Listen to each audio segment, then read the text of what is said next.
Muito bem, vamos fazer o nosso teste aqui para saber se estamos chegando até vocês com áudio e com vídeo. Vamos ver aqui. Estamos chegando, sim, estamos ao vivo, inclusive. Muito boa tarde, meus caros e minhas caras. Sejam muito bem-vindos a mais essa live do canal Doni Correia, uma teia de ideias. Este canal produzido por mim, seu anfitrião, Doni Correia, um cinéfilo crônico, um curioso contumaz, mestre e doutor em estética e história da arte, membro da Associação Brasileira dos Críticos de Cinema e da Associação Brasileira dos Críticos de Arte, e professor também, e um pesquisador de várias áreas das humanidades. Afinal, é isso que compõe o conteúdo do nosso canal Uma Teia de Ideias. Tratamos de estética, história da arte, mas também tratamos das humanidades no entorno delas, e inclusive a própria psicologia e tudo que envolve a psicologia. Neste quadro, Domingo é Freud. Então, neste quadro, nós discutimos questões ligadas à contemporaneidade, aos fatos cotidianos, ligando-os sempre com a psicologia, a psicanálise, tentando fazer aí uma apreciação comparativa a respeito de tudo, a respeito da vida, a respeito da filosofia, não é?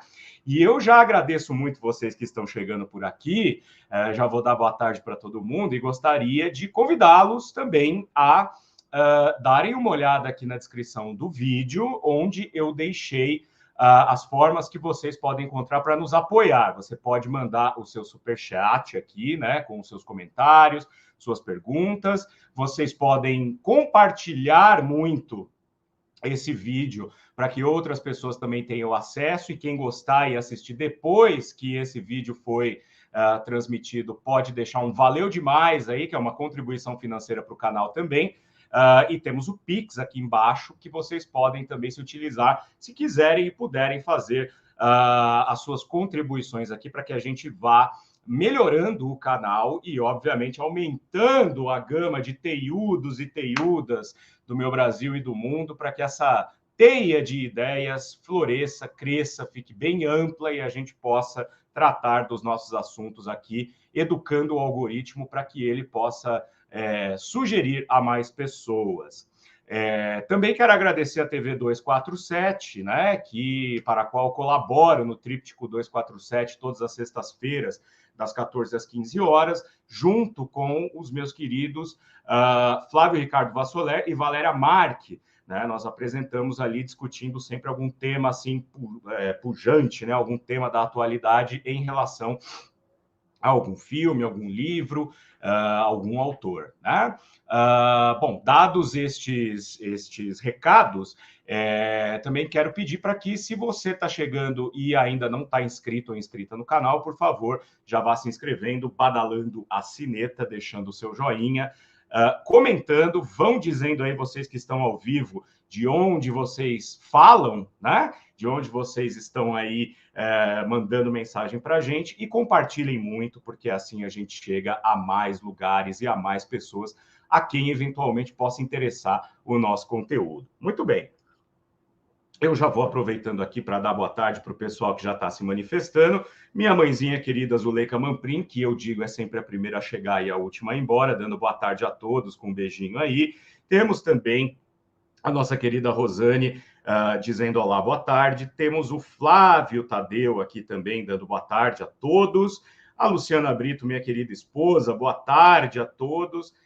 Também outra habituê aqui, Maria Elisa, está dizendo boa tarde de Floripa. Muito obrigado aí a Floripa. E a Márcia Souza, né, também uma querida já de longa data aqui, que nos segue e comunga, né, da medicina, juntamente conosco lá no Templo Espiritual Olhar Divino, dando boa tarde aqui, né? Muito bem, gente. O tema de hoje, ele é bastante complexo, tá? Porque ele é complexo, ele é, em certa medida, polêmico, porque a mídia polemiza.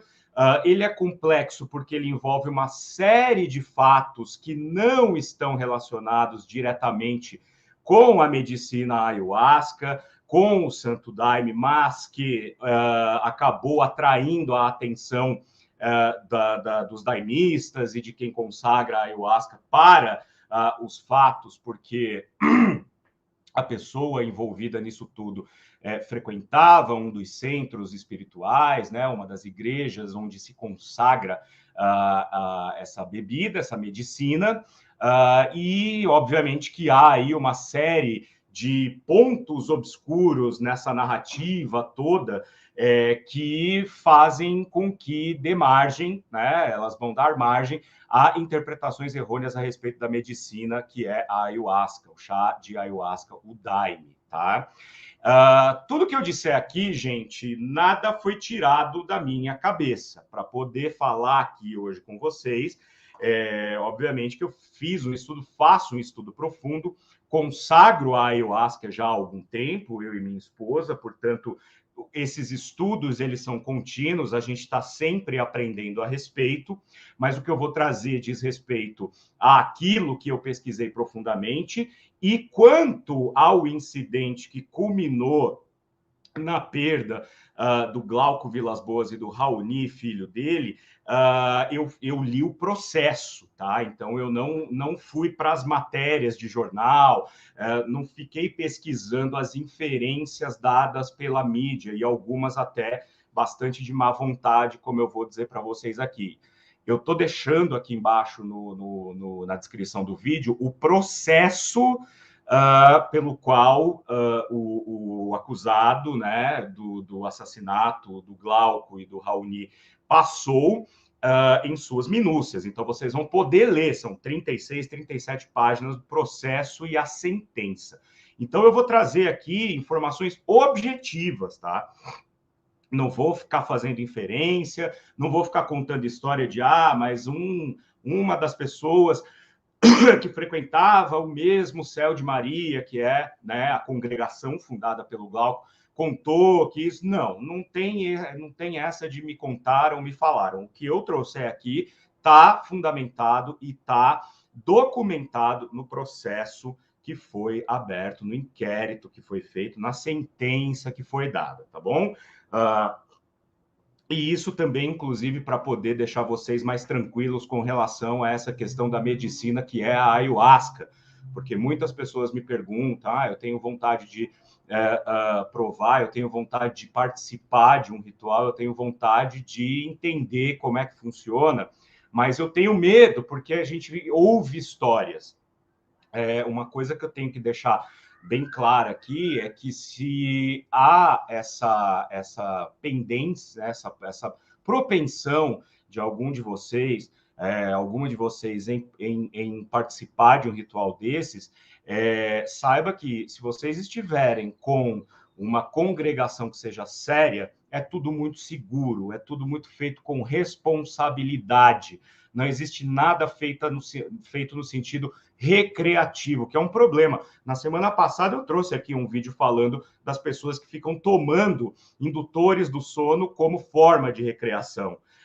E infelizmente a gente sabe que existem pessoas que também fazem o uso da ayahuasca de uma maneira errônea, de uma maneira completamente errada, que é no sentido recreativo. Tem gente que fica comprando até pela internet. Bom, no mínimo do mínimo, estão tomando água com terra. Simplesmente assim, porque a pessoa que está vendendo, obviamente, para anunciar uma coisa dessas, ela também não tem boas intenções. Então, no mínimo, estão tomando água com terra. E, no máximo, podem estar tomando alguma coisa que vai fazer muito mal, porque tomado de maneira recreativa, você já está desvirtuando completamente o sentido dessa medicina, e obviamente que toda a medicina, seja ela homeopática, seja ela dos povos originários, seja ela alopática, algum fármaco, se você usa da maneira errada, vai fazer mal para você, tá?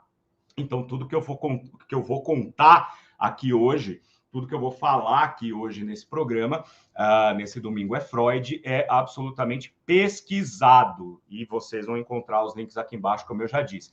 Eu já fiz alguns vídeos aqui no meu canal a respeito da ayahuasca, né? Quando eu disse que faço uso já há 2 anos e 5 meses, agora vai para 5 meses. Então, vocês podem assistir a esses vídeos, inclusive uma entrevista que eu fiz com o padrinho desse templo que eu frequento, que é o Olhar Divino aqui em Guarulhos, que é o padrinho Tiago. Tem uma entrevista com ele aqui em que ele esclarece muitas coisas interessantes. Está tudo aí embaixo, tá? Então, vamos lá. Deixa eu só molhar o bico aqui para poder, porque hoje a gente tem bastante coisa para falar. E eu vou agradecendo, obviamente, as outras pessoas que já vão chegando por aqui. Ó. Nós temos o Alexandre Romero, meu querido irmãozinho, lá do Olhar Divino. Boa tarde, meu querido. Muito boa tarde. Aí a Lu aqui, né, tá saudando o Alê também. Então o pessoal tá chegando aí para ouvir o que a gente tem para falar sobre esse tema, que é um pouco de esclarecimento sobre a medicina, sobre o caso que aconteceu com o Glauco Vilas Boas, sobre o Céu de Maria, enfim, né? Bom, vamos falar um pouco rapidamente assim, né, contextualizar quem é o Glauco Vilas Boas, né? Porque o Glauco Vilas Boas é bem conhecido no âmbito geral como um cartunista, né? Um redator, e talvez um dos melhores assim da geração dele, né? O Glauco, por exemplo, ele vai surgir para o desenho, para os quadrinhos, para charges, lá em 1977, quando ele é premiado no Salão Internacional do Humor de Piracicaba, que é um salão voltado justamente a chargistas, né, e a desenhistas, muito importante. É um salão que foi criado em 1974 e em 77, olha só, no júri que premiou o Glauco, a gente tinha, vai vendo, né? A gente tinha Ziraldo, a gente tinha Milor Fernandes, a gente tinha o Enfio e o Angeli, que vai ser depois, né? Muito próximo dele, né? Quando eles criam Los Tres Amigos, né? Eu já vou falar daqui a pouco. Então, esse júri aí de peso, né? Premiou um trabalho do Glauco e a partir daí ele começou a aparecer para o mundo do desenho. Glauco quase foi estudar engenharia, se não me engano, né? Pesquisando aqui, depois eu preciso dar uma olhada nisso, mas ele ia estudar engenharia, acabou não estudando engenharia justamente para se dedicar a charges, aos desenhos, né? E anos depois, bom, além de tudo que ele fez nas charges e nos quadrinhos, ele também foi redator da TV Pirata, né, daquele programa de humor dos anos 80, que era muito bom. Depois ele escreveu para a TV Colosso também. Quem cresceu aí nos anos 90 deve se lembrar, né, da Priscila, dos cães ali, né, que era muito interessante. Mas o Glauco tem uma fama muito grande nos quadrinhos e nas charges, justamente pelo Los Tres Amigos, né? Os Três Amigos, que era um trio, de fato, né? No começo era o Glauco junto com o Angeli, né? Que vocês devem conhecer também aí, dos personagens e tal, que ele criou, os Escrotinhos, Rebordosa, né? E a Laerte, né? A Laerte, que naquela época não havia feito ainda a sua transição, né? Então, os três formam os Três Amigos, né? E criam esses três personagens que, na verdade, são alter egos, né, deles, em desventuras das mais surreais e das mais absurdas possíveis, né? Então, criaram os personagens Angel Villa, né, que era do Angeli, o Laerton, que era da Laerte, hoje Laerte na época era o Laerton, né, e Glauquito, que era o Glauco. Em 1994, o Adão acaba se juntando aos três e aí formam quatro amigos, né? Continua chamando Los Três Amigos, mas aí são quatro agora, né? E o Adão criou para ele o alter ego de Adon, né? Então eram os três amigos ali que passavam por várias desventuras, não é? E principalmente na revista Chiclete com Banana. Chiclete com Banana era uma revista em quadrinhos adultos, né? Era para os adultos. Eu me lembro até hoje, meu pai não deixava eu ler Chiclete com Banana quando eu tinha 10, né, 9, 10 anos de idade, porque ele falava, ó, tá vendo isso aqui é quadrinho, tá escrito na capa, quadrinhos para adultos. Só que nessa época, né, uma criança dessa idade você fala que não pode fazer, quando você vira as costas, a criança tá fazendo. Então meu pai virava as costas, eu ia lá ler a revista Chiclete com Banana e também como no endereço jurídico, né? A pessoa jurídica do meu pai, ele assinava a Folha de São Paulo, ele trazia para mim a Folha Ilustrada, né? Todos os dias, porque eu ficava ali caçando notícias sobre cinema. E eu vou logo, né? Logo vai ter um vídeo aqui sobre esses clippings que eu fazia na época, que estão todos aqui guardados comigo até hoje, né? Sempre tinha uma charge da Laerte, do Angeli, do Glauco, né? Ou dos Los Tres Amigos ali, né? Então eu cresci lendo esses quadrinhos, né? Olha aqui quem está chegando também, né? Meu querido Beto Silva. Boa tarde, Dilma, Doni, comunidade. Dedo no gostei e compartilhem. Por favor, escutem a voz da razão aí, que é o nosso querido Beto Silva, autor desse avatar que vocês estão vendo aí no canto inferior direito do meu canal. Esse avatar que ficou mais bonito do que o Doni de verdade, então eu uso aí para ilustrar, que é para dar um pouco de charme ao canal. Muito obrigado, Beto, pela sua presença. Daí que o Glauco, ele conta em entrevistas, né, que ele deu no começo dos anos 2000, e isso tudo está no YouTube, que ele conheceu o Santo Daime, tá? No começo dos anos 90, 1990. E ele conheceu e se sentiu muito acolhido, se sentiu muito bem, e começou a ter, de fato, algumas revelações que vieram a ele. Já vou explicar como é que funciona essa questão da revelação, dos insights e tal, né? Vou explicar daqui a pouquinho. Que diziam a ele que ele deveria fundar uma congregação para ajudar as pessoas, e ele o fez. Acho que em 93 ele funda aquilo que viria a ser o Céu de Maria, justamente numa região, ele conta, né, uma região que era muito pequenininha, era um espaço pequeno e era rodeado de pessoas que usavam muitas drogas, né, eram pessoas viciadas e tal, e aos poucos ele foi trazendo essas pessoas para consagrarem a medicina, e viu que isso surtia efeito nesses vícios, e isso é verdade, né? Quer dizer, no próprio templo que eu frequento, Templo Olhar Divino, eu conheço lá umas 3 ou 4 pessoas, por exemplo, que procuraram a medicina, a ayahuasca, no sentido de se curarem de seus vícios em drogas, enfim, né? E drogas lícitas e ilícitas, né? Porque a gente não pode esquecer que o álcool e o cigarro, eles são legais, né? Você pode comprar em qualquer lugar, mas são drogas também. E outras drogas ilícitas, né? Até, enfim. E se curaram disso, quer dizer, não fizeram mais uso disso, né? Então, tá aí um dos benefícios muito importantes da medicina. Ele funda esse templo, né? E é interessante porque Glauco Vilas Boas, né, que é o nome completo dele, esse Vilas Boas é justamente isso que alguns de vocês pode até já estar inferindo aí, pensando, né? O Glauco, embora eu não tenha encontrado em que grau ele tinha de parentesco, mas ele tinha parentesco com os irmãos Vilas Boas, né? Orlando Vilas Boas, Cláudio Vilas Boas e Leonardo Vilas Boas, né?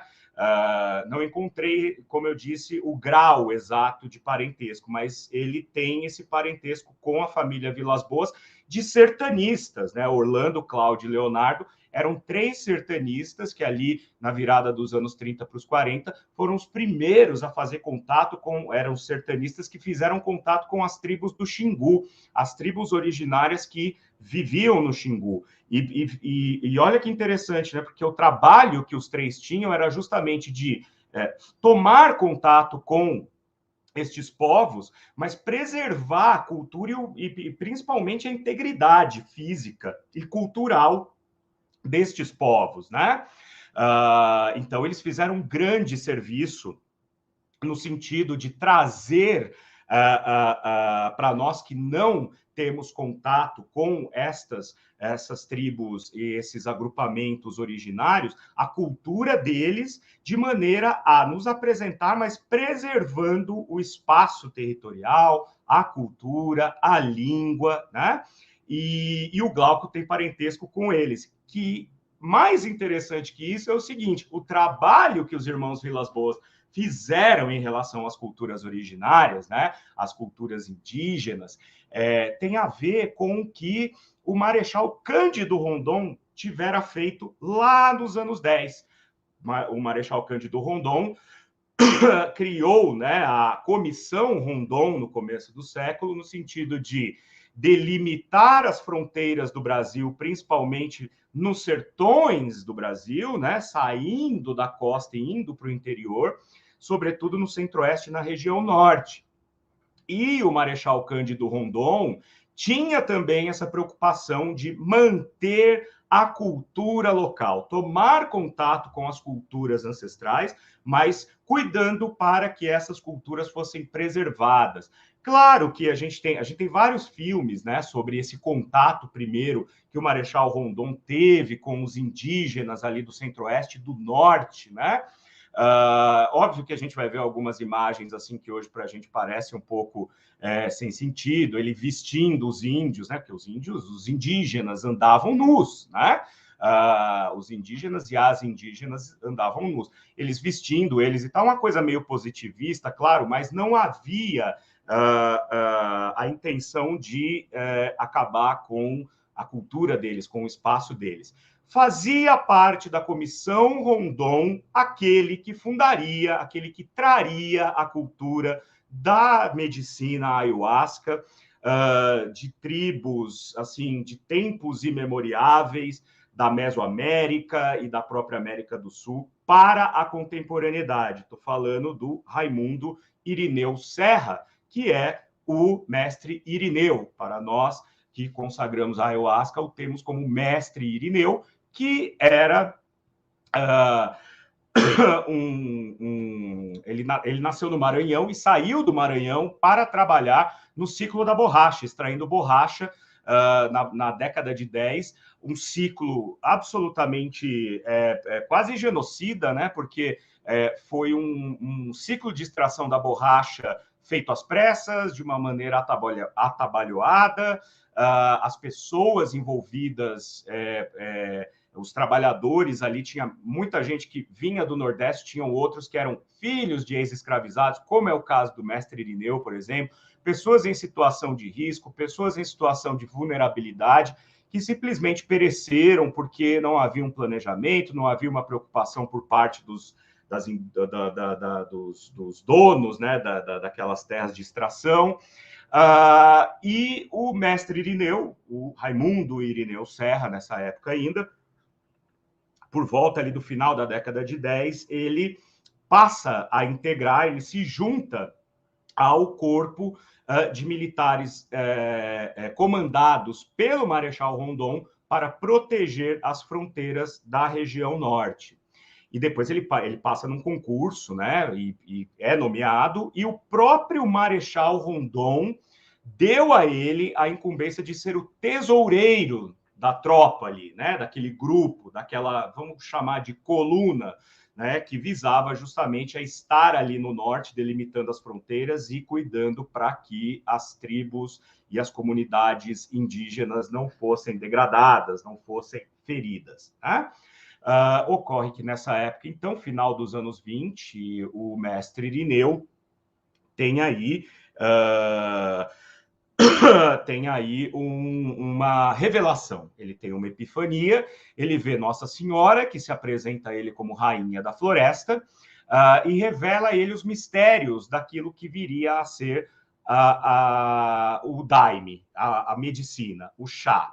Ela passa para ele a bula, não só de como preparar o chá, né, que é a medicina, mas também toda a ritualística, de maneira que ele pudesse integrar essa sabedoria ancestral das tribos originárias à liturgia cristã. Então, a gente fica conhecendo a partir daí, na nossa cultura ocidental, na nossa cultura contemporânea, o daime. E o daime vem justamente, o nome daime, santo daime, vem de dar a mim, quer dizer, trazer a mim essa dádiva, essa medicina. Uma medicina que é preparada a partir de dois elementos, né? O primeiro deles, a primeira desses elementos, na verdade, é essa folha aqui, ó, a chacrona, ou rainha, como a gente chama, né? Que é essa folha, e o segundo elemento é o Jagube, olha aqui, eu tenho um pedaço de jagube aqui também, que é o cipó, né? Eu não tenho isso em casa para fazer chá, para fazer a medicina, não, tá, gente? Pelo amor de Deus, isso não dá nem pode, né? Isso aqui faz parte do nosso altarzinho aqui, né? Onde nós deixamos, e as folhas a minha esposa usa, inclusive, para decorar as velas de ayahuasca que ela faz. Inclusive, se tiverem interesse, é só entrar em contato com a gente, é algo absolutamente inédito. E a queima da vela não dá nenhum tipo de efeito colateral, nenhum tipo de efeito de trans, nem nada, gente. É apenas uma vela abençoada pela medicina da ayahuasca. Então, fiquem tranquilos. E a decocção desses dois elementos é que vai dar o chá, que é a medicina que a gente consagra, né?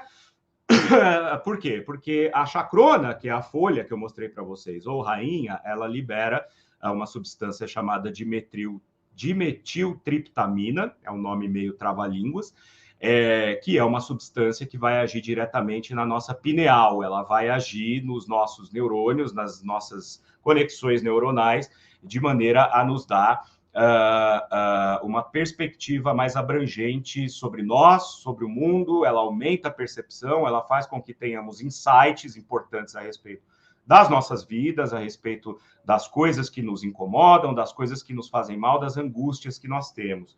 Só que essa substância de metiltriptamina liberada pela folha chacrona, ela muito rapidamente é metabolizada pelo organismo e excretada. Por isso precisa do cipó jagube, que libera uma espécie de enzima que serve como uma cápsula que envolve as partículas da substância liberada pela chacrona e fazem com que o organismo não a expulse de imediato. Por isso, quando nós ingerimos essa medicina, nós passamos por um processo de transes e descobertas e expansões da mente que duram algum tempo, justamente porque essa capa, né, essa enzima, que é uma capa liberada pelo cipó, segura a substância no nosso corpo por mais tempo.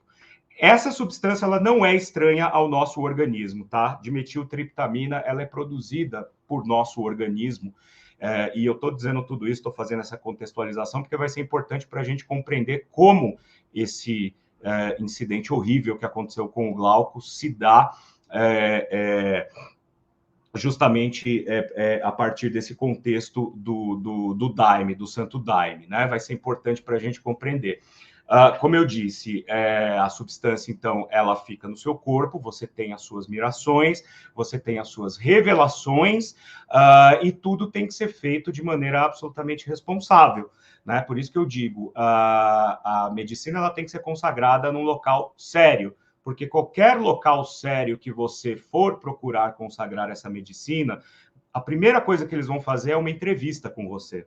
Você vai preencher uma ficha de anamnese, você vai conversar com alguém que já está ali há mais tempo, um guardião, alguém que já conhece a medicina, que já consagra há muito tempo, que já está no status realmente de ensinamentos, não é?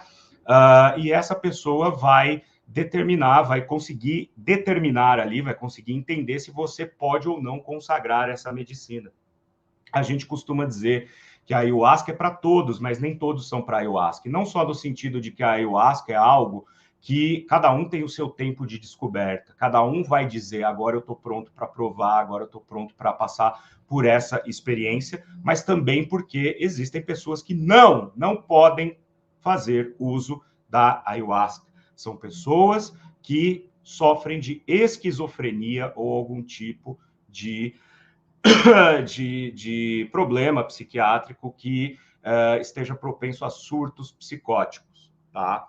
Então, em qualquer lugar sério, se a pessoa sofre de esquizofrenia ou tem propensão a surtos psicóticos, não será permitida a ela que consagre essa medicina, tá? Só que aí tem um problema. Quando você faz a anamnese, você precisa ser sincero, você não pode mentir nem omitir, porque você está se colocando em perigo, colocando as outras pessoas em perigo, colocando a reputação da medicina em perigo. Quando o Glauco foi assassinado, e o Raoni, o filho dele também, eu vi muitas matérias na TV principalmente desses canais que são filiados a linhas mais ortodoxas e reacionárias de uma religiosidade neopentecostal, dizerem que, tá vendo, aí fez uso do daime, né, tomou alucinógeno e por isso cometeu o crime. Então, é explorado de maneira sensacionalista. Quando a gente vai ver aqui que, sim, o daime está envolvido nesse crime, tá? Mas não é a causa. Não é por causa disso que houve...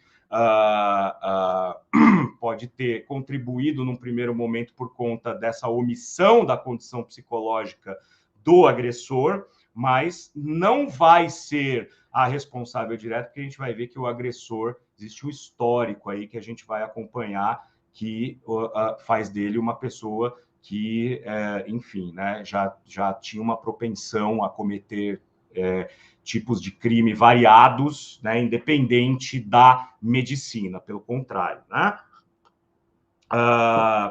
Então, o que acontece? E também, né, essas notícias ficam aí falando sobre essa coisa dos alucinógenos, né? Quando eu começar a ler um trecho do processo aqui para vocês, eu vou esclarecer um pouco isso, né?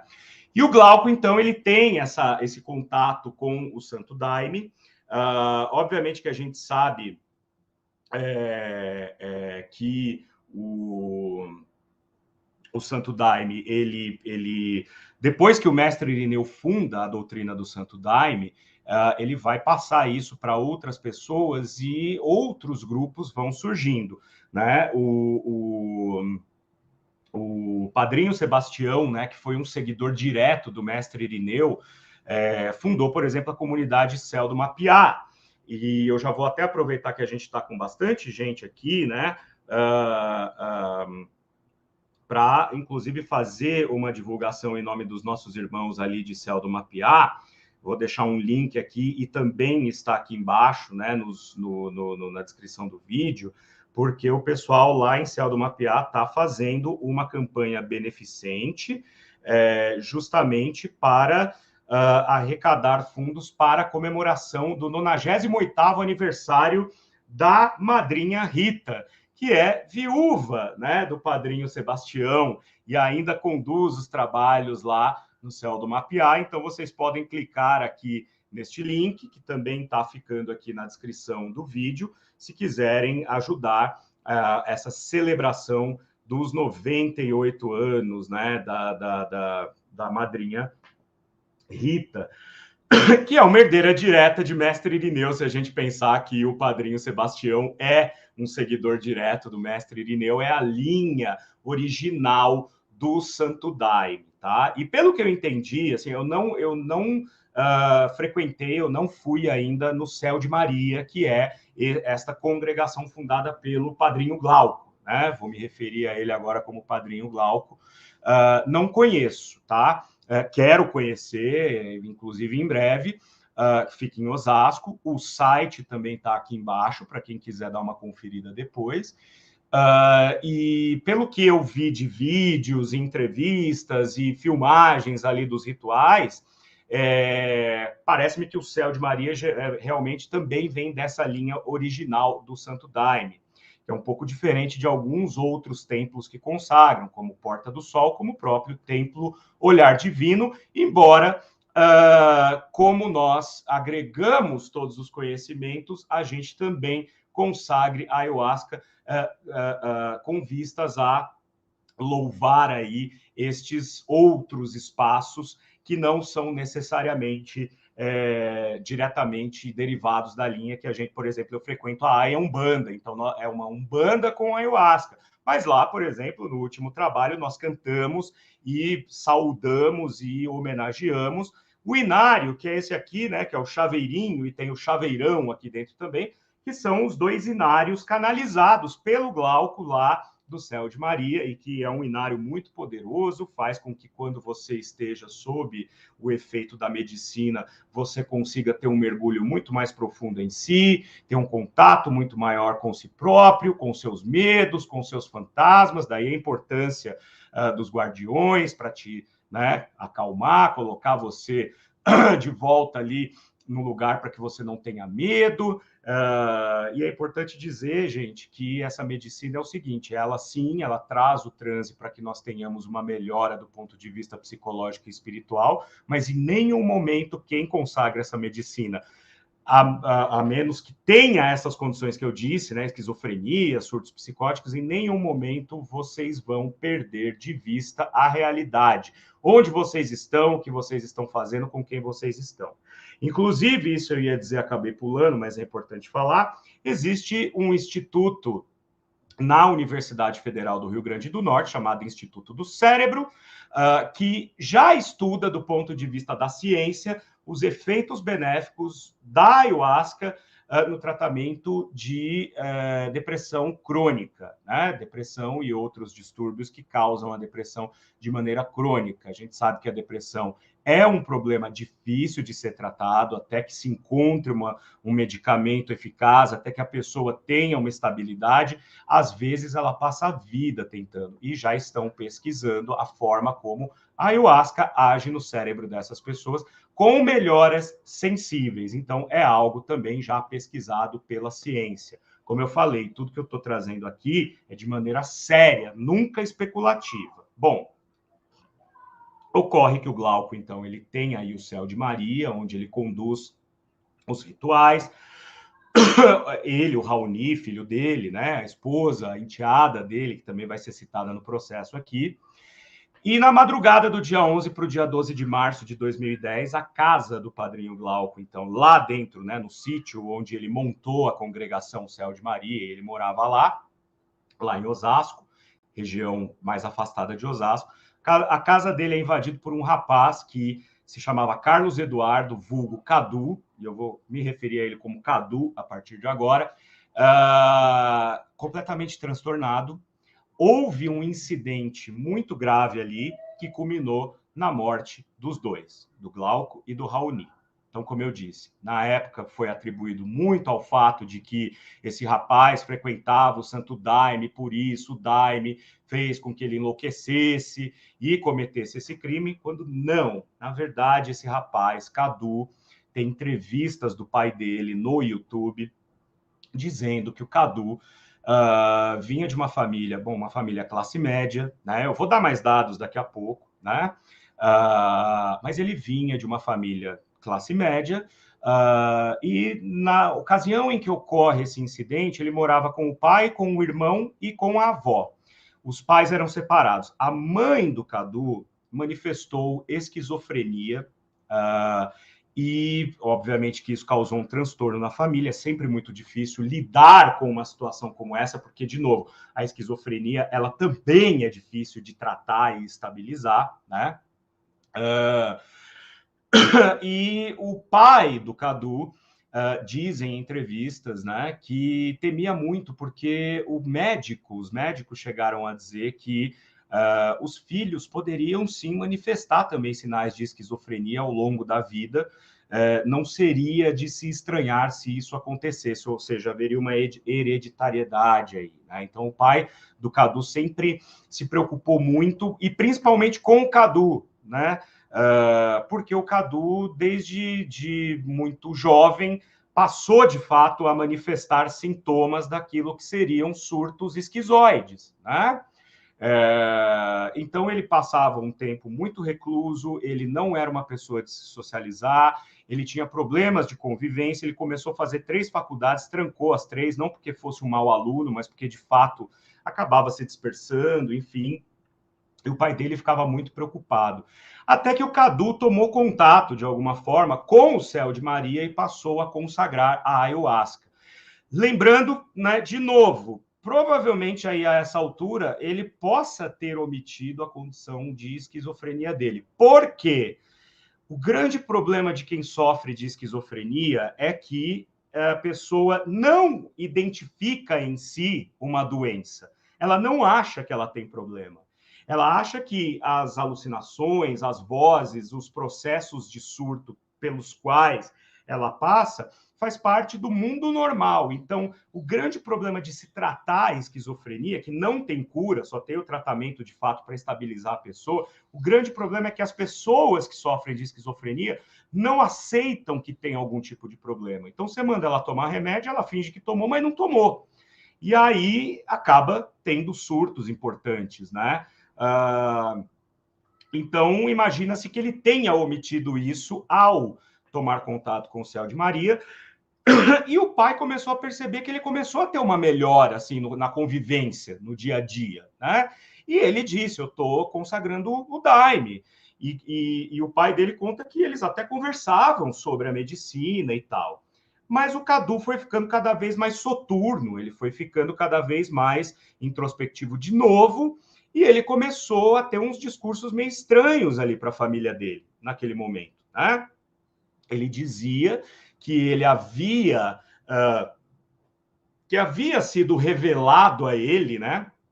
E isso tem a ver com as vozes que as pessoas que sofrem de esquizofrenia ouvem e tal, que ele era um profeta e que o irmão dele era a reencarnação de Jesus Cristo. Né? Então veja aí que ele já começa a ter uma manifestação da esquizofrenia importante, né? E o pai e a avó começaram a ficar preocupados, e o irmão também começou a ficar preocupado, porque ele começou a bater muito nessa tecla. E o que acontece ali naquela noite do dia 11 para o dia 12 de março de 2010 está intimamente ligado com isso. Porque ao perceber que o filho estava de novo entrando num surtos meio estranhos e falando coisas sem sentido, ele comenta que ele procurou o padrinho Glauco para dizer, olha, meu filho está frequentando o Céu de Maria, ele está se comportando assim, assim, assim, eu estou preocupado. E o Glauco teria dito para ele, você fique tranquilo, a gente vai cuidar para que isso não aconteça mais. Só que o pai depois vai dizer que 2 ocasiões, assim, poucos dias antes do incidente acontecer, o Cadu ligava para ele falando de novo que tinha tido uma visão, que tinha tomado chá, mas não diz que o filho tinha tomado no Céu de Maria. Então aí a gente já começa a, né, ter um ponto obscuro da narrativa que faz, inclusive, com que a gente pense que ele possa ter tomado isso de uma maneira inadvertida, né? Porque se o Glauco diz que fique tranquilo, né? Vamos cuidar para que ele não tenha mais esse tipo de contato, esse tipo de problema. E ele depois diz ao pai que tomou de novo e que está tendo essas visões de que ele é um profeta, o filho, o irmão é a reencarnação de Cristo. Não se sabe exatamente se de fato ele havia tomado de uma maneira alternativa, clandestina, ou se ele simplesmente estava dentro daquele surto e não tinha tomado nada, mas estava ali dentro daquele surto. Antes de eu ler para vocês aqui a descrição, aí eu vou ler 2 trechos que são 3, na verdade, que são um pouco mais longos, gente, do processo, tá? Porque, como eu disse, é importante que eu me remeta ao processo para que vocês vejam que é uma coisa que está documentada nos autos, está referendada pela justiça, tá? Melhor do que ficar aqui lendo matérias de jornal que, nesse sentido, acabam sendo especulativas. Eu digo sempre que tudo que eu trago aqui, eu leio a fonte e deixo aqui disponível para vocês. Antes disso, vamos dar uma olhadinha aqui em alguns comentários de vocês, né? A Lilian, né? A Lilian está aqui com a gente, que também é outra habituê, né? Outra teiuda. Muito obrigado, Lilian. Boa tarde, de Salvador, grande Salvador. E ela diz aqui, ó, Marechal Rondon era positivista convicto. Verdade, havia um positivismo muito forte ali no início do século XX. Aliás, a gente ainda sofre, né, de problemas relacionados ao positivismo, que é essa coisa de querer classificar as pessoas entre superiores e inferiores. Existem contribuições interessantes do positivismo, a psicanálise é uma delas, por exemplo, mas existe esse lado eugenista, esse lado frenológico, né, do positivismo. Mas o Marechal Rondon tinha uma preocupação em manter a cultura dos locais, dos povos originários. A Luciana está falando, dai-me força, dai-me amor, né, que é um trecho, né, de um dos dos hinos que cantamos lá, né? Alguns programas sensacionalistas, ela está dizendo, né? E a Lilian está fazendo uma pergunta que eu vou responder mais para o final, mas é bom ela já deixar aqui, ó. Doni, você conhece o caso do filho do Niso Neto? Conheço, sim. Tá? Eu vou falar um pouco sobre isso depois, mas eu não vou entrar nas questões pormenorizadas como estou entrando aqui, porque para isso eu precisaria fazer daí uma pesquisa só sobre esse caso. É um caso mais recente, é um caso aí que está muito avivado ainda. Mas eu acho que perifericamente eu já falei um pouco sobre algumas pessoas que não podem ter contato com essa medicina, mesmo que queiram, né? Mas eu vou falar um pouco mais sobre isso depois. E aí nós temos a Luciana aqui, ó. Sempre que vejo alguma matéria sobre a ayahuasca, tenho até medo de abrir, pois fazem um verdadeiro desserviço e desrespeito à medicina. Isso é verdade, né? E ela completa aqui, ó. Estinário é curador, né? O Chaveirão. Foi um dos melhores trabalhos desde que iniciei o uso, verdade, né? E sobre essa questão aqui do sensacionalismo, né?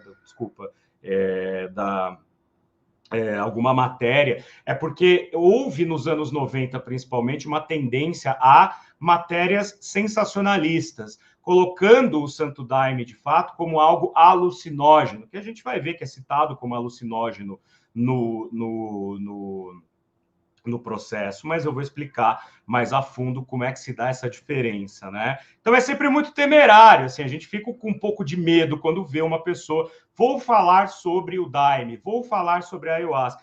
Ai, meu Deus, lá vem, né?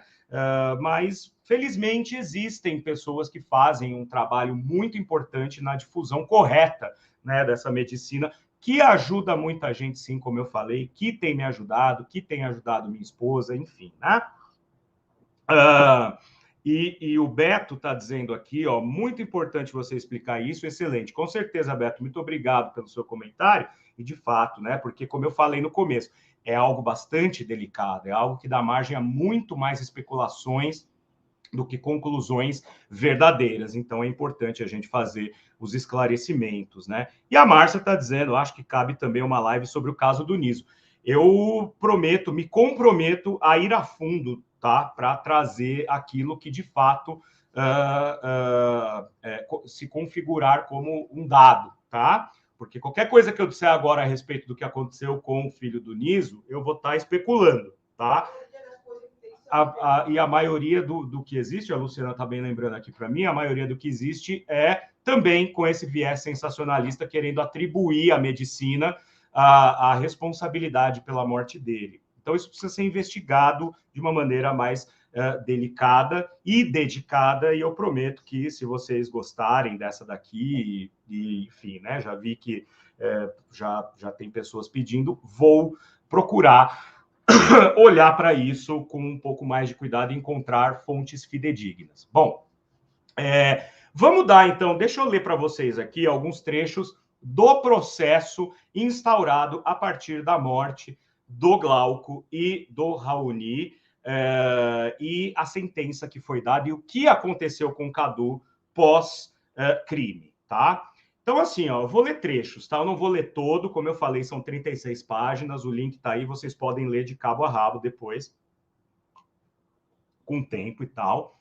Mas eu estou trazendo aqui os pontos principais que vão ajudar a gente a compreender, ó. Diz, então, o inquérito, né? Aliás, da sentença. Consta do inquérito policial número 38/10, que é 2010, oriundo da Delegacia Seccional de Osasco, São Paulo, que na noite de 11 de março de 2010, Carlos Eduardo, não vou falar o nome completo, preservar a família dele aí, não tem nada, né, a ver com isso, vulgo Cadu, telefonou para Felipe, também o sobrenome não vou falar, convidando-o para saírem juntos sob o pretexto de fumar. Aí ele, né, vocês já devem imaginar o que eles iam fumar, eu não vou dizer aqui, porque o YouTube tem dessas coisas, pode me sancionar depois aí no alcance do meu vídeo, né? Mas convidou para fumar. Felipe, então, se dirigiu até a residência de Cadu, situada na blá, blá, blá, o endereço, onde este adentrou o veículo e saíram. Nas imediações do local denominado Praça Pan-Americana, fica ali em Pinheiros, né? Cadu sacou uma pistola Taurus, calibre 7,65 milímetros, que trazia na cintura e encostou no rosto de Felipe. Tem uma coisa aqui que é o seguinte, esse rapaz, o Felipe,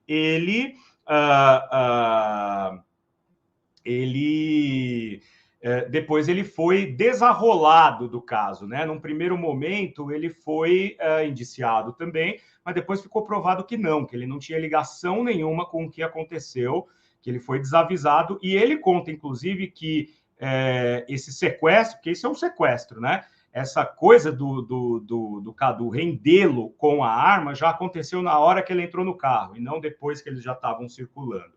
Né? Então tem essas pequenas discrepâncias, mas esse menino Felipe ele foi desarrolado, né? Ele foi depois liberado porque não havia nenhuma materialidade que o ligasse ao que aconteceu, né? Mas olha só, trazia na cintura, encostou no rosto de Felipe, dizendo: cara, tenho que resolver uma parada, um assunto sério. Você tá vendo aço. A arma é de verdade. Se você não fizer o que eu mandar, vou sentar o aço em você, vou estourar sua cabeça. Eu escolhi você porque você é de boa família, tem uma vida boa e não vai vacilar, e tem muito a perder. Aqui a gente já vê que existe uma premeditação, né? Então a pessoa simplesmente, guardem isso, porque vai ser importante lá na frente, depois que o caso já tramitou em julgado e tal. Mas guardem isso, porque existe a todo momento indícios de premeditação disso que seria feito, tá? E aí o inquérito continua. Diante de tal situação, Felipe ofereceu o carro para que Cadu utilizasse, ao que este lhe respondeu que era Felipe quem deveria dirigir. Então é um sequestro mesmo, né? Sempre apontando a arma para Felipe, Cadu ordenou que seguisse em direção à rodovia Anhanguera. Cadu foi indicando o percurso a ser seguido até que chegaram em frente à chácara pertencente a Glauco Vilas Boas, localizada aqui no endereço, né? Osasco. Chegando ao local, Cadu retirou as chaves da ignição do veículo. Olha o passo a passo aí, né? Então, parece-me que a pessoa está bastante lúcida e ciente do que está fazendo. Cadu tirou a chave da ignição, guardou-as no bolso e desceu do veículo, deixando Felipe dentro do carro. Chegando ao local, Cadu retirou as chaves do carro. Ato contínuo, ou seja, na sequência, né, chegou ao local um outro veículo conduzido por Juliana, filha do Glauco. Momento em que Cadu dirigiu-se ao veículo de arma em punho e obrigou Juliana a descer do veículo. Já está rendendo a segunda pessoa aí na história. Não vai parar por aí. Neste momento, Cadu também ordenou que Felipe descesse do veículo Volkswagen Gol, né? Juliana indagou Cadu por que ele estaria fazendo isso, ao que Cadu mandou que ficasse quieta e dissesse que queria entrar em casa, né? Ela estava chegando em casa, precisava que alguém abrisse a porta para ela poder entrar e, consequentemente, ele entrar junto. Recebida a ordem de abrir o portão, Juliana afirmou que não tinha a chave, sendo necessário pular o muro e destravar por dentro. Diante disso, Cadu ordenou que Felipe pulasse o muro e abrisse o portão. Já no interior da chácara, considerando que Juliana estava sem as chaves da casa, Cadu constrangeu Juliana mediante o apontamento da arma de fogo a que ligasse através do telefone celular para que sua mãe, Beatriz, abrisse a porta. Tá? Estão acompanhando? Não atendido o telefonema, Cadu constrangeu Juliana a que chamasse sua mãe para abrir a porta e dissesse que estava passando mal. Ou seja, né, tem toda uma premeditação, tem todo um ardil em torno disso. Né? No momento em que Beatriz, esposa do Glauco, mãe da Juliana, né, no momento em que Beatriz se aproximava para abrir a porta, Cadu se escondeu, ficando apenas Juliana sob as vistas. Assim que Beatriz abriu a porta da casa, Cadu ingressou na residência, sempre apontando arma para a cabeça de Juliana. No interior da residência, ao ouvir o movimento, Glauco chegou à sala. Ele estava dormindo no andar de cima, né? E escutou o barulho, né? O burburinho, e desceu para ver o que acontecia. Momento em que Cadu passou a concentrar sua atenção ao casal, Beatriz e Glauco. Ele estava lá pelo Glauco, né? Vocês já vão ver. Glauco e Beatriz, olha, prestem bem atenção nessa parte, porque vai ser importante, eu vou interromper para explicar uma coisa que aqui é muito sério. Glauco e Beatriz eram líderes de uma seita religiosa denominada Céu de Maria, que tinha entre suas crenças a reencarnação e entre suas práticas a ingestão de um chá alucinógeno conhecido como Santo Daime. Seita esta que tinha seus rituais na chácara pertencente a Glauco. Vamos lá. Tudo bem.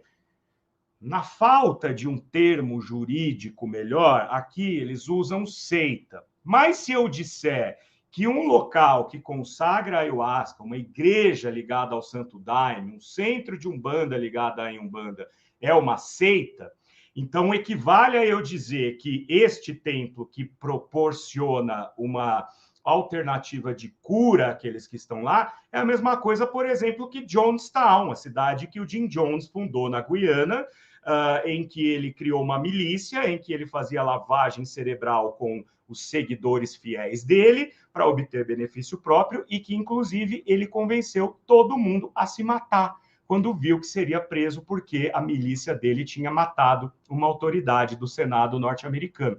Isso é uma seita. Você sofre uma lavagem cerebral, você passa a fazer coisas que são extremamente nocivas a você e aos outros, mas em favor de um líder. Isso é uma seita. Céu de Maria, Templo Olhar Divino, Porta do Sol, Santo Daime, Barquinha, União do Vegetal, não são seitas. São congregações, são igrejas, são templos, né? Mas não pode chamar de seita. Como eu disse, aqui, possivelmente por uma questão de nomenclatura jurídica, fica subentendido que é uma seita, então aí quem lê isso daqui de maneira desavisada vai achar que, de fato, o Glauco tinha lá um lugar onde ele fazia lavagem cerebral nas pessoas, e aí, obviamente, que vão achar que o Santo Daime, o chá, a medicina, tem a ver com algum tipo de consequência grave como essa, né? Outra coisa é o seguinte, eles chamam de substância alucinógena. Existe uma diferença, né? Que, inclusive, num dos vídeos aqui que eu já coloquei, que eu já fiz e que já pus aqui no canal, e que os links estão aí embaixo também, eu explico a diferença de uma substância alucinógena e de uma substância enteógena, porque o daime, o chá, né, a medicina, a ayahuasca, é um enteógeno, ou seja, é algo que o nosso organismo já tem em si, que é a dimetiltriptamina. Nós, quando nascemos, temos uma carga imensa de DMT liberada no nosso organismo, e quando morremos também temos essa carga imensa de DMT. Em outros momentos, como quando nós estamos assim numa situação de perigo, e quando nós dormimos e sonhamos, também há uma liberação de DMT no organismo, mas o chá, a medicina, ele, na verdade, potencializa essa carga de DMT, e é isso que vai fazer com que as pessoas tenham os transes, as melhoras, os insights, né, as conversas internas que vão ser beneficiárias, né, para a pessoa que consagrou. Então, não é alucinógeno. Alucinógeno é aquilo que é estranho ao corpo, que intoxica o corpo, tá? Então, essa é uma distinção que a gente que consagra a medicina da ayahuasca faz muita questão de deixar claro, para que não se pense que o daime é uma coisa para ser tomada para dar barato, para viajar, né? Longe disso, é uma medicina, tá bom? Então, vamos lá, vamos continuar na leitura, esclarecer desses dois pontos, né? Vamos continuar aqui, que ato contínuo, Cadu, apontando a arma para a cabeça de Glauco, passou a falar para Glauco e Beatriz. Agora eu quero que vocês falem o que eu quero ouvir. Olha só, né? Cadu desejava ouvir da boca de Glauco e de Beatriz que o seu irmão, o irmão de Cadu, né, no caso aqui, era a reencarnação de Jesus Cristo. Não obtendo de pronta a declaração, Cadu partiu para a causação de sofrimento físico e mental em Glauco e Beatriz. Ele agrediu os dois, ele ameaçou a todo momento matá-los, então era uma tortura física e psicológica ali, né? Para mostrar do que era capaz, Para mostrar do que era capaz, retirou o carregador da pistola e derrubou ao chão uma munição para mostrar que não era de brincadeira. Ato contínuo, ordenou que Glauco apanhasse a munição, momento em que desferiu um forte soco na sua face, o que ocasionou de pronto um sangramento. Vendo a agressão, Beatriz se desesperou e, ao tentar defender o marido, foi brutalmente agredida com o cano da arma na cabeça. Neste instante, furioso com a negativa na obtenção da declaração desejada, Cadu engatilhou a arma e encostou na cabeça de Glauco e perguntou: a reencarnação de quem era seu irmão?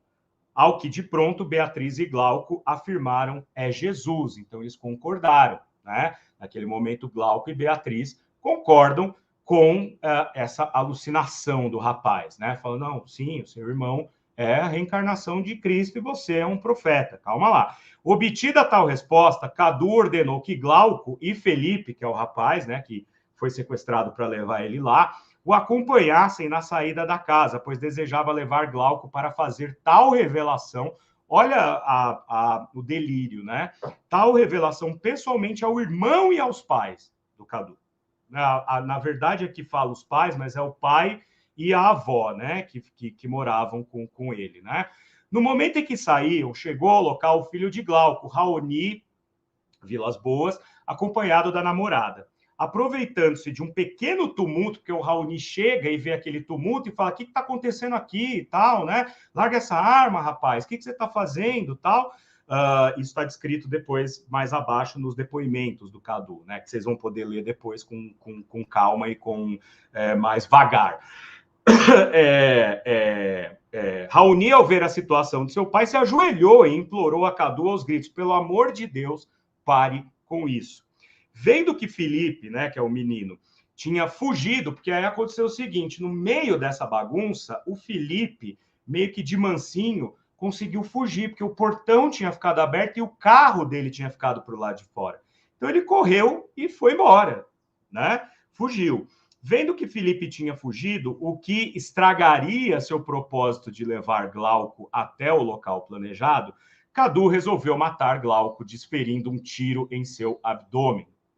Ao ver Glauco ser atingido com um disparo, Raoni empreendeu reação de defesa, ao que também foi alvejado por vários disparos.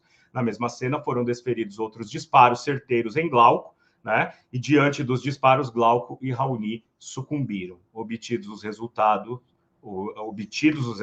morte, Cadu empreendeu fuga.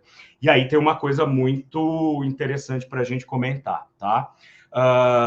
Depois aqui no depoimento, tem a transcrição dos áudios do depoimento do Cadu, ele vai contar que, de fato, ele foi lá porque ele queria, de todas as formas, levar o Glauco para que ele revelasse à família do Cadu que ele era um profeta, que ele tinha recebido a mensagem de que o irmão dele era Jesus Cristo. O Glauco viu que o menino estava em surto e falava: rapaz, deixa essa arma aí, vamos conversar direito, tudo bem, você é um profeta, seu irmão é Jesus Cristo, deixa que eu vou com você, deixa a minha esposa em paz, eu vou com você, mas deixa a arma aqui, vamos lá e tal. Então, a todo momento, o Glauco tentando negociar.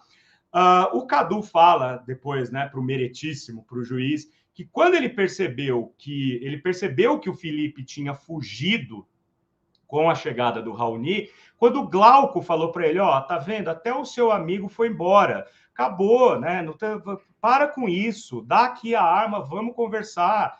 E o Cadu se desespera e fala: porra, mas ele fugiu, ele vai chamar a polícia, então eu vou ter que... Vocês estragaram o meu plano, né? Vocês frustraram o meu plano. Que é nesse momento em que há um embate ali, uma reação do Cadu de atirar no Glauco, que tentava estender a mão para pegar, para ele entregar a arma, não tomar a força, mas pegar a arma dele para que conversasse.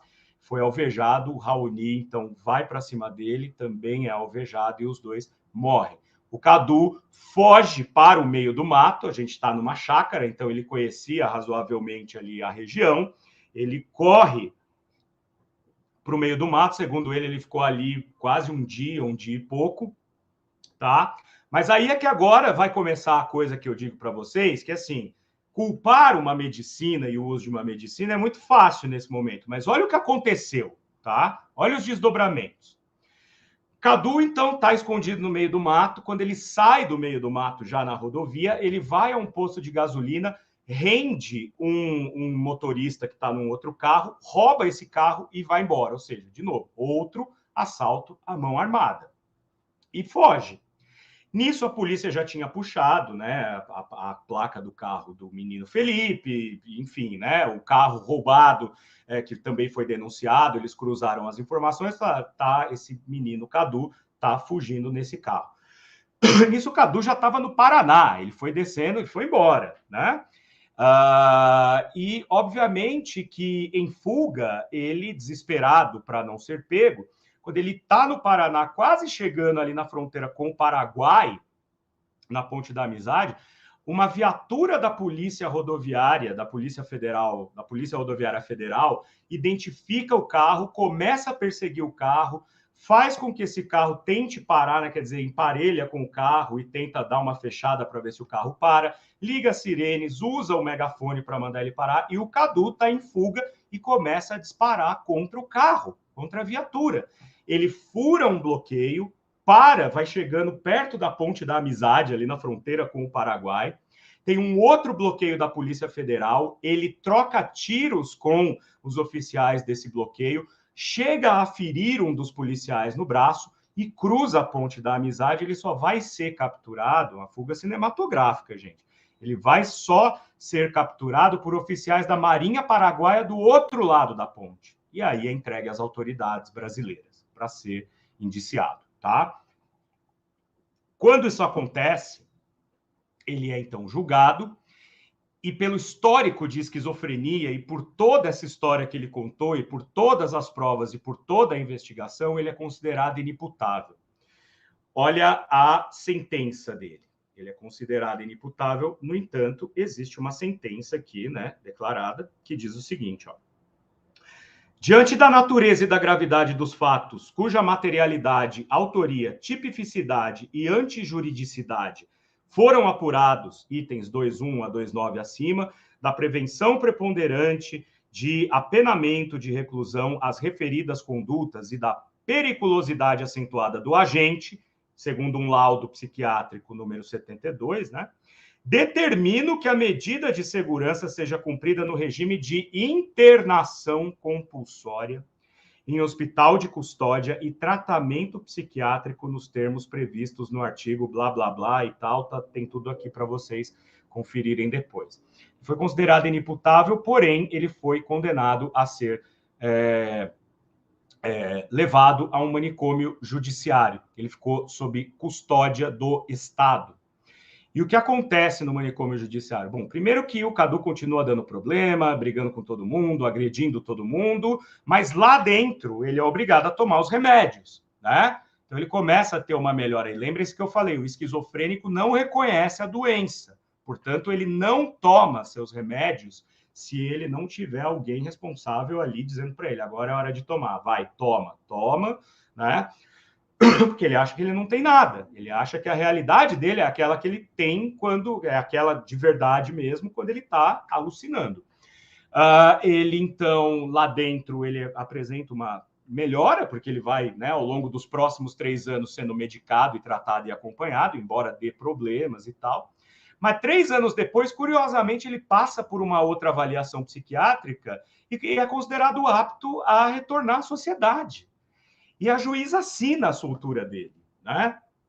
Inclusive, depois a juíza apareceu num desses programas sensacionalistas, dizendo, gente, o que vocês querem que eu faça? Eu estou seguindo a pena da lei aqui, né? A pena fria da lei. O laudo psiquiátrico está dizendo que ele pode ser reintegrado à sociedade, eu estou assinando a soltura dele, né? E o que acontece? Ele sai do manicômio judiciário. Obviamente, ele não... Manicômio judiciário é um nome extremamente pejorativo, tá, gente? Mas eu estou usando ele aqui porque dentro dessas instituições, as pessoas que são presas, inimputáveis, justamente porque sofrem de algum transtorno psiquiátrico importante, são tratadas como animais, quase, né? Não sei que seja uma clínica, de fato, top de linha, né, com luxo, conforto e muito dinheiro para ser gasto, a pessoa ela é colocada numa cela e tratada como um animal que fica tomando um remédio ali, né? Então, ele sai, ele é posto em liberdade e vai morar em Goiás. Só que aí é que a gente começa a ver, de fato, que o Cadu, ele é temerário dizer que ele é uma pessoa inimputável, que não é responsável pelos seus atos, ou que ele teria cometido o que cometeu sob efeito de alucinógenos, né? No caso, o daime. Por quê? Porque em Goiás ele comete 2 latrocínios, não 1, 2, né? Latrocínio, assalto seguido de morte. Ele assalta um casal e leva tudo que esse casal tem de dinheiro, de posses, né? E mata o rapaz, que chega a ser socorrido tal, mas morre também no hospital. E depois ele comete um outro latrocínio, e aí sim ele é preso e considerado, né, uma pessoa apta a responder por seus atos, condenado a 60 anos de prisão. Ele é recolhido para a cadeia. Dentro da cadeia começa a dar problema de novo, porque, de novo, né, tá sem os remédios, e aí dentro da prisão comum é que ele não vai ter os remédios mesmo da forma como precisaria ter. Ele causa muitos problemas, ele é colocado na solitária, ele é proibido de tomar banho de sol, mas ele briga, ele insiste, ele quer o banho de sol dele, até que isso, aos poucos, vai sendo concedido a ele. Estamos em 2015. Daí que ele teria escrito uma carta ou um diário, algo do gênero, na cela dele, em que ele dizia que ele precisava matar um outro presidiário que estava lá dentro, que seria alguém que ele ouvia que ele precisava matar essa pessoa, porque essa pessoa ia fazer mal para ele. Esse papel onde ele escreveu os planos, dizendo inclusive que ele já tinha conseguido lá fazer um canivete, né, dentro da cadeia, os detentos normalmente sabem como construir armas ali, com pedaços de ferro, com enfim. Lembrando que dentro dessa penitenciária houve uma pequena rebelião, que não chegou a ser uma rebelião de tomar a cadeia toda, de tomar proporções mais graves, mas um agente penitenciário foi morto e não está claro até hoje se o Cadu não foi a pessoa que matou esse agente penitenciário, tá? Então tem isso também. E, finalmente, esse papel que o Cadu escreve, que ele precisa matar esse outro rapaz aí da cadeia, chegou a esse rapaz, porque acho que um companheiro de cela ali do Cadu pegou esse papel e levou até esse outro homem, que era, sim, esse que o Cadu queria matar dentro da cadeia. A capivara dele era assim, era assalto a banco, sequestro, latrocínio, enfim. O cara estava condenado a 70 e tantos anos de prisão. E ficou sabendo que estava sendo ameaçado ali dentro pelo Cadu. Pois num dia em que todos estavam tomando banho de sol, esse rapaz aí que estava se sentindo ameaçado pelo Cadu foi lá e executou o Cadu dentro da cadeia, com algumas estocadas no peito dele. Esse homem vai ser morto depois na rua, tudo indica que por rixa de cadeia. Mas olha o trágico da situação, né? E o que nos faz pensar, justamente, que a gente está falando de alguém que, por conta da esquizofrenia, e talvez por algum impulso já também, alguma inclinação ao crime, acaba, de alguma forma, prejudicando a si, a família dele, o pai, né? Obviamente, o pai e a avó desconsolados com o que aconteceu, o irmão também. O irmão nunca apareceu, pelo que eu pesquisei aqui, nunca apareceu. O irmão dizia que quando ele era criança, né, não o Cadu, mas quando ele era criança, o irmão do Cadu, ele tinha o cabelo muito enroladinho e muito grande. Como era um menino assim, meio com a pele bem clara e olhos claros, falavam que ele parecia Jesus. Então isso pode ter desencadeado no Cadu, que já tinha essa propensão à esquizofrenia, a algo de ligar esse apelido do irmão a essa tentativa de fazer o Glauco convencer a família de que o irmão era a reencarnação de Cristo, porque aquilo dentro da cabeça dele deu um nó, e a esquizofrenia, e o fato de consagrar uma medicina sem poder, e de novo eu digo, o daime é para todos, nem todos são para o daime, para a ayahuasca, né, para o chá, para a medicina, porque existem pessoas que de fato não podem ter contato com isso sob o problema de inclusive, ficarem pior, no caso da esquizofrenia e do surto psicótico. A depressão, o toque, o transtorno bipolar, etc., já, como eu disse, tem estudos sérios mostrando os benefícios da ayahuasca no tratamento. A esquizofrenia é outra coisa. Quem tem esquizofrenia não tem mais ligação com a realidade.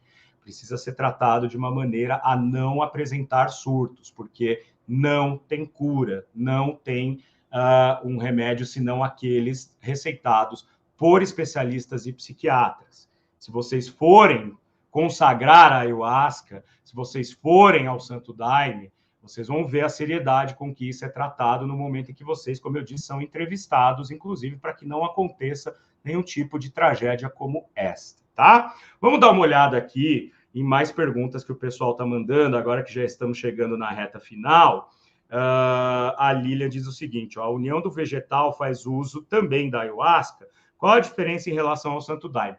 A união do vegetal, Lília, ela é um desses braços, né, que surgem a partir do Santo Daime. Então, a gente tem o Santo Daime, fundado pelo mestre Irineu, daí a gente tem a Barquinha, a gente tem lá o Céu de Mapiá, e a gente tem a União do Vegetal, que também é dessas vertentes. Basicamente, o que vai mudar, eu nunca estive num ritual da União do Vegetal também, mas já vi, né, os vídeos e entrevistas com membros. Basicamente, o que vai mudar são questões pontuais internas, o uniforme, a sequência de hinos, né? Eu falei para vocês aqui o inário, chaveirinho, chaveirão do Glauco é só um dos inários, então cada casa tem o seu inário, o seu corpo de músicas que vão sendo cantadas. Há locais, né? Há linhas do Santo Daime, da União do Vegetal e tal, em que, por exemplo, mulheres ficam de um lado, homens ficam do outro, enquanto ficam bailando, o uniforme tem uma cor diferente, tem uma simbologia diferente, são mudanças pontuais, tá? Mas a União do Vegetal também é um braço que se origina do Santo Daime, né? O Beto aqui dizendo, ó, essa atitude demonstra muito profissionalismo em conhecer e não especular. Quem dera muitos jornalistas de renome fossem assim. Pois é, o grande problema aí, Beto, não é nem o jornalismo, é o jornalismo marrom, né? São os programas que ganham audiência em cima do sofrimento alheio, espremendo até a última gota. No final da tarde, ao longo da semana, nós temos diversos desses programas aí na TV aberta que mostram para as pessoas coisas que eles querem que as pessoas acreditem. Se o canal tiver alguma ligação com alguma vertente assim ortodoxa, religiosa, e puder usar isso para demonizar, porque assim, dentro da consagração da ayahuasca, gente, isso eu falo pelo Templo Olhar Divino, que é onde eu consagro, onde a minha esposa consagra, onde nós, né, somos amparados pelo padrinho Tiago, pela madrinha Nique Coral, pelos irmãozinhos e irmãzinhas lá, tal, do corpo de guarda, dos amigos que fizemos lá e assim por diante. É o seguinte, você nunca vai encontrar um daimista, um ayahuasqueiro, como nós falamos, enchendo o seu saco querendo te convencer a tomar a medicina. Nunca. Ele vai dizer para você, eu tomo. E os benefícios são esse. O dia que você quiser, se você quiser, aí você vai lá experimentar. Você nunca vai encontrar uma pessoa enchendo o seu saco para você tomar, querendo te catequizar ou te converter. Isso não existe. Por quê? Porque a gente preza, em primeiro lugar, a segurança e a diversidade, né? Então, quando esses canais, alguns deles ligados a linhas ortodoxas do cristianismo, né, do neopentecostalismo, usam isso para demonizar, automaticamente eles estão querendo fazer algum tipo de doutrinação, né? Lembra que eu falei sobre seita, né? Não vou falar mais disso porque, enfim, mas é assim que funciona, né? Tem que ter responsabilidade acima de tudo. Inclusive, o jornalismo tem que ter responsabilidade, né? A Lilian está aqui, ó. Que grande tragédia. Foi uma tragédia muito grande, né?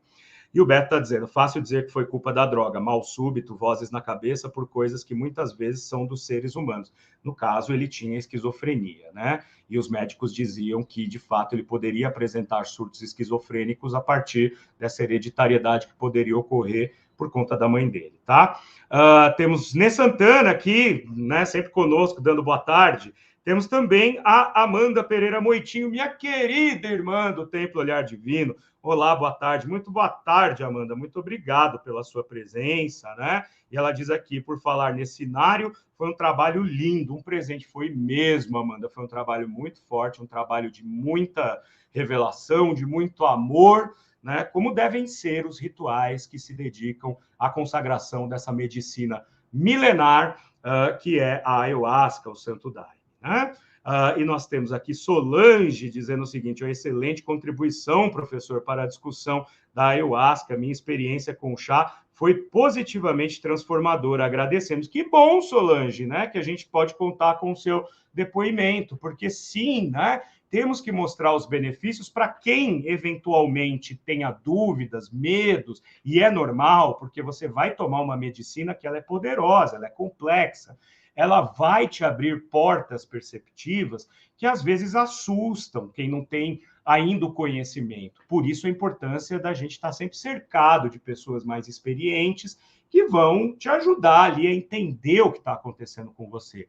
E lembrando, embora a gente tenha as nossas mirações, as nossas visões, as nossas vozes internas que nos revelam coisas que nem sempre são legais, porque a gente precisa, de fato, né, essa medicina, ela prevê que a gente tome contato com o nosso lado obscuro. A ayahuasca, né, ayahuasca, aya significa morto, né, morte, defunto, enfim, e huasca significa cipó, é o cipó do morto, né? É o chicote de Deus, é o chá da morte, né? O chá dos mortos. Por quê? Porque você toma contato com o seu lado obscuro para melhorar como pessoa, para melhorar como ser, para você e para os seus. Isso pode assustar num primeiro momento, né? E é por isso que precisa se consagrá-lo num lugar de responsabilidade que as pessoas vão guiar ali o seu trabalho, sempre lembrando que você nunca perde o pé com a realidade. Você sempre tem a noção de quem é, onde está, o que está fazendo, mas está fazendo um trabalho interno de limpeza, um trabalho interno de descobertas. Gente, olha só quanta coisa, né? Vinho da alma, a Luciana está falando aqui, que é, sim, também um dos nomes pelo qual o chá, a medicina, é conhecida, né? E eu quero de novo aqui, né, deixar para vocês o link desta solicitação que eu recebi hoje do pessoal lá de Céu do Mapiá, né, para que conheçam justamente essa campanha beneficente que estão fazendo para comemorar os 98 anos da madrinha Rita, que é a viúva do padrinho Sebastião, portanto, uma pioneira da medicina lá em Céu do Mapiá, no Acre. Eu queria muito poder estar lá, e que está aqui embaixo para vocês poderem depois conhecer. Quem sabe vocês não fazem uma bela viagem para o Acre, coisa que eu e a Luciana queremos muito fazer, né? Passar uma temporada ali, passar uma semaninha no Acre, consagrando a medicina no local onde ela, na nossa modernidade, se originou. Obviamente, levando em conta que a ayahuasca é uma bebida milenar consagrada pelos nossos ancestrais do Peru, da Mesoamérica e mesmo os povos ancestrais indígenas aqui do Brasil. Tá bom, gente? Então, viva Padrinho Glauco, né? Nossa homenagem a ele e ao Raoni, e nosso respeito à família de Glauco Vilas Boas e a todos aqueles que promovem de maneira construtiva e efetiva a consagração dessa medicina, que é um presente dos nossos ancestrais, uma tecnologia que nos foi presenteada, acima de tudo, para que a gente consiga, de alguma forma, encontrar coisas da nossa existência que muitas vezes não são claras no dia a dia e que às vezes precisa de um recolhimento para que a gente possa compreender, codificar e melhorar como seres. Tá bom, gente? Olha aí, nós temos a minha querida mãezinha, Zuleika Mamprim, aula maravilhosa, muito obrigado, minha mãezinha Zuleika, a primeira a chegar, a última a ir embora. O Beto também está aqui, valeu pela aula. Muito obrigado à TV 247 pela retransmissão dos meus vídeos e das minhas lives. Se você está vendo essa live no 247, não se esqueça de vir ao meu canal Doni Correia, uma teia de ideias, para se inscrever, aumentando aí o nosso hall de teiudos e teiudas, para que a gente possa ir tecendo essa teia e ela vá ficando cada vez maior e cada vez mais plural. Tá certo, gente? Tenham todos um bom restinho de domingo e uma boa semana para todo mundo. Beijos e até a próxima. Tchau, tchau.